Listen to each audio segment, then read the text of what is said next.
മുഖം നോക്കാത്ത നടപടികൾ, നിലപാടുകൾ, ആർജവം, പെൺകരുത്തിൻ്റെ പര്യായം. ജില്ലാ കളക്ടർ TV അനുപമ.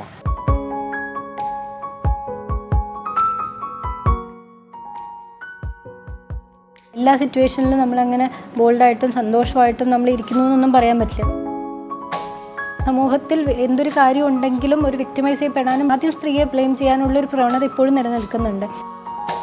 പെൺകുട്ടി പുറത്തിറങ്ങുന്ന ഒരു കാര്യത്തിൽ ഒരു പാരൻസ് കൺസേൺ കാണിക്കുന്നത് ഒരു പെൺകുട്ടിയാണ് പുറത്തിറങ്ങേണ്ടതില്ല എന്നുള്ളത് കൊണ്ട് മാത്രമല്ല, പെൺകുട്ടിയുടെ പുറത്തിറങ്ങുമ്പോൾ ഒരു സേഫ്റ്റിയാണ് അതിലൊരു വലിയൊരു ഫാക്ടർ. ഫ്ലഡിൻ്റെ ദിവസങ്ങളിൽ ചിലപ്പോൾ 2 മണിക്ക് 3 മണിക്കൊക്കെ ഒന്ന് പോയി കുഞ്ഞിനെ ഒന്ന് കണ്ട് ഒരു ഉമ്മ കൊടുത്തിട്ട് തിരിച്ചു വരേണ്ട ഒരു സിറ്റുവേഷനൊക്കെ ആയിരുന്നു. രാവിലെ 5 മണിക്ക് എഴുന്നേറ്റ് വീട്ടുകാരുടെ മുഴുവൻ കാര്യങ്ങൾ നോക്കി രാത്രി 12 മണിക്ക് കിടക്കുന്ന വീട്ടമ്മമാരുണ്ട്. ശരിക്കും അച്ചീവറായിട്ടുള്ള സ്ത്രീ. അതിനേക്കാൾ അപ്പുറത്തേക്ക് എനിക്കൊരു അഡ്മിറേഷൻ തോന്നിയിരിക്കുന്നത് അങ്ങനെയുള്ള ആൾക്കാരെ കാണുമ്പോൾ.